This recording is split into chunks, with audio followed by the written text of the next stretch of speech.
ವಾಡಿ ಪುರಸಭೆ ಯೋಜನಾಧಿಕಾರಿ ಲೋಕಾಯುಕ್ತ ಬಲೆಗೆ. ಕಲಬುರಗಿ ಜಿಲ್ಲೆಯ ಚಿತ್ತಾಪುರ ತಾಲೂಕಿನ ವಾಡಿ ಪುರಸಭೆಯ ಯೋಜನಾಧಿಕಾರಿ ಚಂದ್ರಕಾಂತ ತಂದೆ ಗುರುಪಾದಪ್ಪ ಪಾಟೀಲ ಲೋಕಾಯುಕ್ತರ ಬಲೆಗೆ. ಲಂಚ ಸ್ವೀಕರಿಸುತ್ತಿದ್ದ ಸಮಯದಲ್ಲಿ ಸಿಕ್ಕಿ ಹಾಕಿಕೊಂಡಿದ್ದರು. ಶ್ರೀ ಮೊಹಮ್ಮದ್ ರಫೀಸ್ ಅನೂರಿ ವಾಡಿ ಚಿತ್ತಾಪುರ ಜಿಲ್ಲೆ ಕಲಬುರಗಿ ಇವರಿಗೆ ಪಿಎಂ ಸ್ವನಿಧಿ ಯೋಜನೆ ಅಡಿಯಲ್ಲಿ ಹಣವನ್ನು ಮಂಜೂರು ಮಾಡಲು ಒಟ್ಟು 24 ಜನರ ಹತ್ತಿರ ತಲಾ 750 ರೂಪಾಯಿಯಂತೆ ಒಟ್ಟು 18,000 ಬೇಡಿಕೆ ಇಟ್ಟಿದ್ದರು.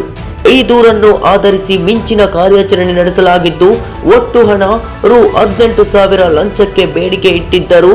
7,500 ಲಂಚದ ಹಣ ಫೋನ್ ಪೇ ಮುಖಾಂತರ ವರ್ಗಾವಣೆ ಮಾಡಿಕೊಂಡಿದ್ದು ಲೋಕಾಯುಕ್ತ ಬಳಿಗೆ ಪ್ರತ್ಯಕ್ಷವಾಗಿ ದೊರಕಿದ್ದಾರೆ.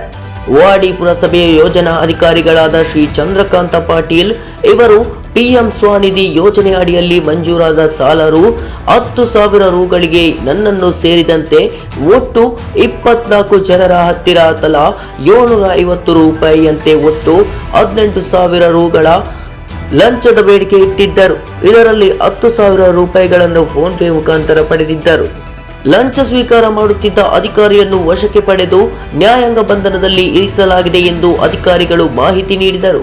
ಈ ಕಾರ್ಯಾಚರಣೆಯನ್ನು ಜಿಲ್ಲಾ ಅಧೀಕ್ಷಕರಾದ ಬಿಕೆ ಉಮೇಶ್ ನೇತೃತ್ವದಲ್ಲಿ ಮಾಡಿದ್ದು ಸ್ಥಳದಲ್ಲಿ ಪೊಲೀಸ್ ಇನ್ಸ್ಪೆಕ್ಟರ್ ರಾಜಶೇಖರ, ಸಿಬ್ಬಂದಿ ವರ್ಗ ಶರಣು, ಪ್ರದೀಪ್, ಅನಿಲ್, ಮಂಜುನಾಥ, ಸಿದ್ದು ಬಿರಾದರ, ಹನುಮಂತ ಕಾರ್ಯಾಚರಣೆಯಲ್ಲಿ ಪಾಲ್ಗೊಂಡಿದ್ದರು.